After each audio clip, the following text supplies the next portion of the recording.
자, 3강 고전시가 문학 오후가 윤선도의 오후가하고 박안서의 꽃출석부 1위 되겠습니다. 보통은 예전에 같은 장르의 작품들이 같이 나오는 경향이 많았는데 최근에 와가지고 이렇게 다른 장르의 작품들이 섞여서 나오는 이런 형태의 문제 유형이 좀 나타나기 시작했어요. 자, 우선 제가 보기에 있는 내용 같은 것들을 좀 체크하라고 말씀을 드렸었죠. 한번 볼까요? 자, 우선 2번에 있는 보기 그리고 3번에 있는 보기가 있는데 3번에 있는 거는 이제 1수 혼자 2, 3수, 4, 5수 이렇게 BC를 나누고 D, 6수에 대한 얘기, 이런 거는 중간에 와가지고 체크를 해줘도 괜찮습니다. 그리고 끝나고서 봐도 상관없어요. 왜냐면 시는 사실상 시가 같은 경우는 분량이 짧고 그렇기 때문에 거기에다가 메모를 잠깐 해놓던지 아니면은 그냥 눈으로 봐도 어느 정도 해석만 된다는 조건 하에 그냥 풀어줘도 상관은 없습니다. 그래서 얘는 뭐 미리 읽어줄 필요는 없는 거, 구조만 좀 파악하시면 되는 거고, 요 2번 같은 보기 요런 게 문제예요. 항상 요 2번 같이 생긴 요 보기, 얘를 보면요, 가나를 다 건드리고 있죠. 그리고 어떤 추상적 의미 이런 것들을 얘기하고 있어요. 그러니까 요거는요, 어떤 사물의 모습에서 추상적 의미를 나타내는, 발견해내는 이런 내용들에 대해서 얘기하고, 뭐 겉모습이라는 게 어떻게 보면 도움이 되기도 하지만 방해가 된다, 이런 애매한 얘기들을 하고 있습니다. 뭐 사실상 이 정도 수준은 뭐 그렇게 먼저 읽어놓을 필요는 뭐 없는 보기라고 보시면 됩니다. 자, 바로 해석에 들어갈 거예요. 그리고 여러분들한테 하나 말씀드리지만 꽃출석부는 대충 봐도 내용이 쉽다는 거 확인할 수 있습니다.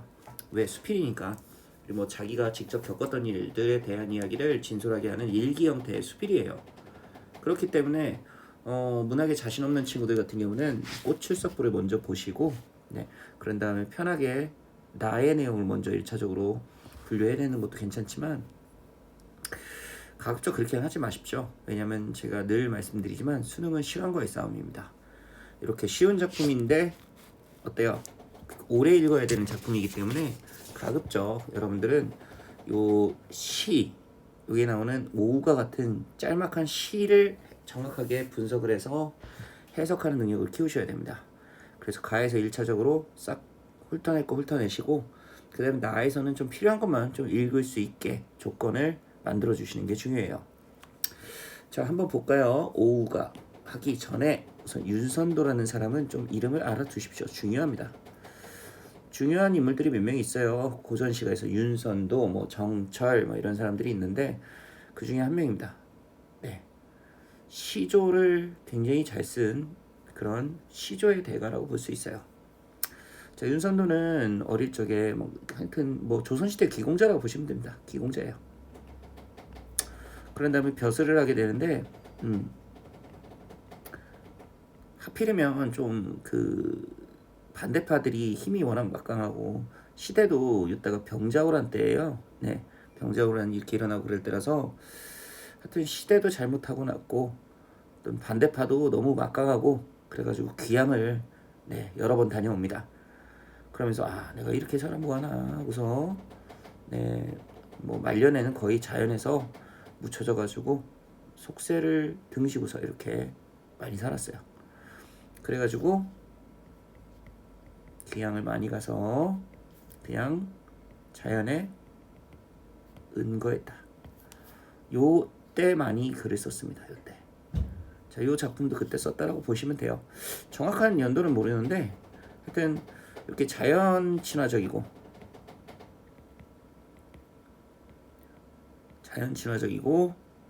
어떤 강호한정의 느낌을 가진다. 자, 강호라고 하면은 자연을 얘기합니다. 그리고 한정이라고 하면 한가로움을 얘기하는 거예요. 윤선도의 작품은 또 요거만 있는 것도 아니고 뭐 좀 자기가 귀양 가서 좀 억울하다 이런 내용이 들어가 있는 작품들도 좀 있는데 거의 대부분이 어떤 자연 친화적이고 강호 한정적 성격을 가진다 라는 것을 확인할 수 있습니다. 자, 그리고 또 한 가지 말씀드리자면요. 여러분들 이게 오우가잖아요. 다섯오. 그쵸? 다섯오자입니다. 그러면 요거는 전체 글이 몇 덩어리로 이루어질 거라고 생각하실 수 있어요? 저 다섯 덩어리로 이루어질 것이라 예상할 수 있죠.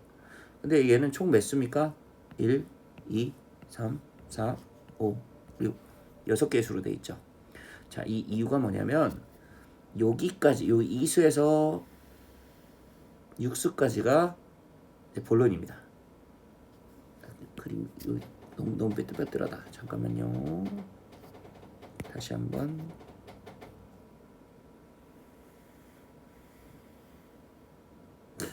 그렇지.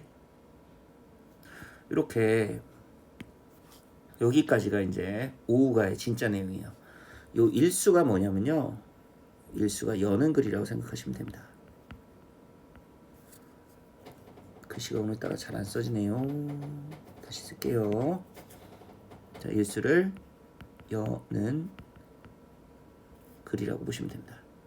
자, 여는 글이라는 것은 뭐냐면 이 일수 이제 앞으로 이런 내용을 이렇게 얘기하겠다라고 해서 전체적인 내용을 간략하게 얘기해 주는 거예요. 쉽게 말해 주제를 파악할 수 있게 도와주는 그런 구간이라고 보시면 됩니다. 이렇게 해서 여는 글 앞에다 하나 던져 놓는 거, 네, 이런 것들이 이렇게 여러 개의 시조가 하나의 작품을 묶여 있는 걸 연시조라는데 연시조의 일반적 특징이라 볼 수가 있습니다. 자, 한번 가부터 한번 볼까요? 내 벗이 몇이나 하니 수석과 송죽이라. 자, 수석, 송죽. 수석, 물과 돌, 소나무, 대나무. 밑에 주석이 달려있죠? 네, 송죽이라고. 자, 동산에 달이 오르니 달까지. 그치? 그 더욱 반갑구나 라고 하는 화자의 정서가 드러나고 있습니다. 이 대상들을 반갑게 맞이하고 있어요. 두어라 이런 거 많아요. 이렇게 두어라 못 쳐라 막 이렇게 되는데 얘네들은 해석할 필요가 없는 그냥 감탄사 정도로 생각하시면 돼요. 자, 이 다섯밖에 또 더하려 무엇하리 라고 얘기하고 있죠. 네, 그러니까 이 다섯만 있으면 된다. 보세요. 여는 글이죠. 친구 5명 있다. 나 얘네만 있으면 된다. 그쵸? 주제 나왔죠? 네, 뭐예요? 내 친구 5인데 얘네만 있으면 난 충분하다. 라는 게 이 글의 주제가 되겠습니다. 자, 이제 이수부터 한번 보겠습니다. 구름빛이 좋다 하나 검기를 자주 한다. 자주 한다. 라고 보시면 됩니다. 그러니까 뭐예요? 검기가 자주 된다. 즉 모습이 변한다. 바람소리 막다 하나 얘도 마찬가지죠. 그칠 적이 한오매라. 자, 이런 거 됐구죠? 자, 한오매라. 네, 많다 크다 라는 뜻의 한이죠. 한. 네, 그것을 이렇게 활용한 형태라고 보시면 됩니다. 그러니까 그칠 적이 많다. 검기를 자주 한다 라고 돼 있죠. 그러니까 이거는 그치거나 변하거나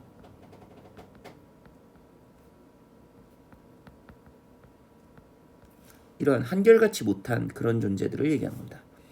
좋고도 요거는 뭐예요? 요거하고 공통적인 거죠. 그칠 리 없기 요거는 뭐예요? 이것과 반대되는 거죠. 그게 누구다? 물이다. 그래서 여기는 구름과 바람이라는 게 나쁘진 않지만 물에 비해서는 꾸준히 좋은 물에 비해서는 별로다. 그러니까 구름과 바람이 별로라는 얘기가 핵심이 아니라 물이 그만큼 더 좋다라는 게 이 글의 핵심이다 라고 보시면 됩니다. 자, 그리고 삼수 꽃은 무슨 일로 피면서 쉬이지고 풀은 어이하여 푸르는 듯 누르나니 여기도 역시 마찬가지죠. 됐구죠. 자, 쉽게 진다라고 얘기했습니다. 그쵸? 좋지 않은 거죠. 푸르는 듯 누른다. 좋지 않은 겁니다. 이건 뭐예요? 변화가 있다는 거예요. 아마도 변치 않는 손 보세요. 이것 뭐예요? 대주죠. 바위뿐인가 하노라. 변하지 않는 바위의 속성에 대해서 얘기하고 있는 겁니다. 자, 더우면 꽃 피고 추우면 잎지거늘. 이것도 역시 요 하나가 대꾸가 되겠죠. 네, 이렇게 비슷한 문장의 구조. 자, 더우면 꽃 피고 추우면 잎이 지는 건 자연의 순리입니다. 그렇죠, 이건 자연의 순리예요. 자, 소라 너는 어찌 눈서리를 모르느냐. 자, 눈서리를 모른다. 눈서리를 모른다는 건 눈서리에 견뎌내고 있다. 자, 보통 시련을 뜻하는 의미를 가집니다. 소나무뿐만 아니라 매화나 국화를 말하는 작품에서도 이 눈서리를 이용해서 외부의 시련을 상징하는 단어로 사용하기도 해요. 자, 그래서 그 소나무와 매화 국화는 그 눈서리라는 시련을 견뎌낸다. 이런 이미지로 얘기하는 경우가 있습니다. 여기도 비슷해요. 소나무를 보면서 와, 눈서리를 견뎌내는 저 대단한 녀석. 시련을 견뎌내는 선비다움을 얘기하는 거죠. 네. 자, 구천에 뿌리 굳은 줄 글로 하여 안오라 라는 거. 구천에 세상에 뿌리를 곧게 내려 있는 것, 즉 생명력을 뿜뿜 하고 있는 것은 그걸로 알 수 있다. 즉 살아있다는 것을, 존재감을 드러내는 것이 이 소나무가 눈서리에 견디는 모습이다. 이렇게 얘기하는 겁니다. 자, 나무도 아닌 것이 불도 아닌 것이 곧기는 네 시키며 속은 어이 비었느냐. 자, 여기도 대꾸죠. 자, 여기선 직접 대나무란 얘기는 안 합니다. 근데 속이 비었다. 속은 어찌 비었느냐 했으니까 속이 비었다는 얘기죠. 곧았다라는 거. 네, 이런 것을 통해서 아, 요거 대나무구나 확인할 수 있습니다. 저 사시에 푸른다라는 거, 이런 거 다 대나무의 속성이죠. 네, 곧았다, 속은 비었다, 사시에 푸르다까지 대나무의 속성이다라고 얘기하시면 됩니다. 자, 그 다음 작은 것이 높이 떠서, 작은 것이 높이 떠 있습니다. 높은 곳에 있어요. 만물을 다 비추니 밝게 비춥니다. 밤중에 광명하니 너만하니 또 있느냐라고 해서 밤중에 밝은 존재가, 너만한 존재가 또 있냐. 그쵸, 달의 속성이죠. 달은 세상을, 어두운 세상을 밝게 비친다. 그냥 이것만으로도 굉장히 긍정적 의미로 자주 사용되겠죠. 그래서 달을 이용한 모티프 같은 건 되게 많습니다. 뭐 정읍사 같은 작품에서는 남편을 보호하는 그런 수호자로서의 기능, 그리고 남편을 바라보고 있는 어떤 관리, 남편을 보호해주는 그런 수호자로서의 기능과 남편을 바라보고 있는 존재로서의 기능 같은 것들을 할 수 있고, 경우에 따라서는 세상을 비추고 있으니까 임금의 은총이 세상에 널리 이렇게 퍼지길 바라는 그러한 작가의 마음이 담겨져 있는 작품으로도 많이 사용됩니다. 근데 여기선 그건 아니고 그냥 내가 즐기는 자연으로서의 달을 얘기한다 보시면 됩니다. 자, 보고도 말 아니하니. 자, 보고도 말 아니하다. 내 친구답다. 자, 이거는 선비다운 것 중에 과묵함이라는 것이 있죠.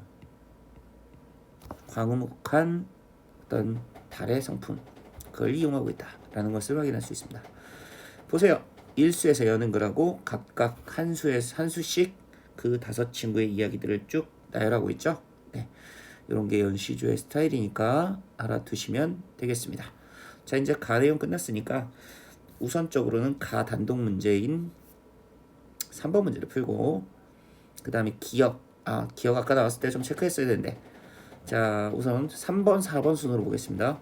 자, 일수에서 무생물 수석과 생물 송죽 천상의 달 순서로 묶어 제시한다. 맞죠? 대조의 방식, 여기 대조, 그쵸? 2, 3수에서는 대조의 모습이 드러납니다. 자, 예찬하는 거, 예찬이 뭐예요? 찬양한다. 맞습니다. 시에서는 비와 유사하게라고 했으니까 둘 다 대꾸의 방법을 사용했다. 시, 비가 둘 다 대꾸 방법 사용하는지 보겠습니다. 자, 여기 대꾸 있죠? 여기도 대꾸 있고, 여기도 대꾸, 여기도 대꾸. 그쵸? 그러니까 얘는 맞습니다. 자, B와 C의 중심세를 향했던 화자의 시선이 D에서 내면으로 이동하고 있다. D에서 내면으로 이동하고 있어요? 아니죠. D에서도 변함없이 달을 바라보고 있잖아. 그러니까 얘는 B, C, D, E 전부 다 뭐예요? 중심 소재로 화자의 시선이 향하고 있다. 이렇게 말하는 게 옳은 겁니다. 자, 5번 B, C, D 각수에는 A에 언급된 중심 소재를 순차적으로 그치 하나 순차적으로 하는 건 순서는 좀 섞여도 돼. 그렇지만 하나씩 얘기하고 있다. 이런 얘기니까 맞는 얘기가 되겠죠. 정답은 4번이 되겠습니다. 자, 아까 기억에서 나오는 꽃의 이미지를 한번 볼게요. 꽃은 무슨 일로 피면서 시지고라는 건 바위의 대조대가 돼가지고 약간 좀 바위의 만족감을 높여주기 위한 대상으로서의 기능을 하는 꽃입니다. 그런 꽃이라는 걸 결코 좋게 얘기하면 안 되겠죠. 그래서 동질감, 안도감이라는 이런 얘기를 하는 것은 옳은 게 아니게 되겠습니다. 자, 거리감이라고 했는데 거리감 좀 이상하지 않나요, 선생님? 그래요. 좀 이상합니다. 저희가 생각해도. 근데요, 잘 생각해보면 바위가 친하니까 바위가 나하고 가깝기 위해 일부러 꽃이라는 걸 제시해 거리감을 제시한다. 이렇게 보면은 또 그럴싸하기도 합니다. 그래, 살려둡시다. 자, 그리고 4번에 비애감. 비애라는 것은 뭐예요? 슬픔입니다. 자, 그리고 비애라는 감정은 비애라고도 얘기를 하지만 애상적이라는 말도 같이 알아주세요. 둘 다 비애나 애상적이나 똑같이 슬프다라는 얘기입니다. 수능에서는 이런 어휘로 많이 얘기를 하니까 슬프다 이렇게 얘기하지 않고 애상감이 드러난다, 아니면 애상적이다, 비애감이 드러난다, 이런 식의 표현을 하니까요. 이제부터 여러분들 그런 용어에 익숙해지십시오. 자, 부정적 감정은 많지만 어때요? 슬픔으로 이어진다라고 볼 수는 없습니다. 그쵸? 자, 자괴감이라는 건 또 어때요? 자괴감은 알아요, 여러분들. 아, 내가 자괴감이 든다 자꾸 그러니까 이렇게 하는 말을 하잖아요. 자괴감이라는 말은 부끄러움과 후회, 이 감정이 합쳐진 거라 보면 돼요. 자, 꽃에서 꽃을 보고 부끄러움과 후회를 느끼지는 않겠죠. 네, 답은 기억에서 나와버렸습니다. 자, 이제 가나의 공통점, 색채어 사용하고 있죠. 그쵸? 색채어 푸르다, 누르다 라고 하는 것을 사용하고 있습니다. 여러분들은 책 펴고 있으니까 책을 한번 보세요. 거기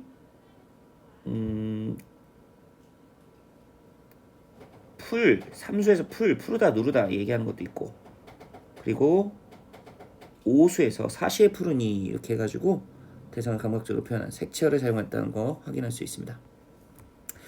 자, 2번 서리적 표현은 맞아요. 뭐뭐 하냐라는 것들 오수, 육수에 나오고 있습니다. 근데 그리움이 아니죠. 얘는 아닙니다. 음성상징어 사용 안 합니다. 말을 건네는 방식 사용하죠.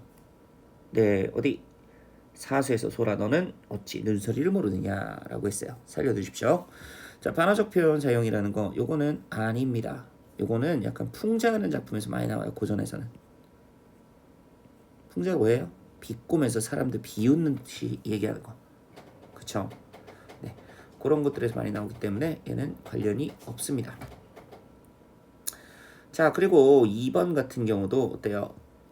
1, 2, 3번이 가의 내용이에요. 확인할 수 있겠지. 자, 가의 사수에서 화자는 눈소리 속에서 잎이 지지 않는 모습에서 시련에 굴하지 않는 굳건함을 소울의 속성으로 얘기하고 있다. 괜찮죠? 아까 제가 그 눈소리라는 것은 시련을 상징하는 단어로 많이 사용된다라고 말씀을 드렸었습니다.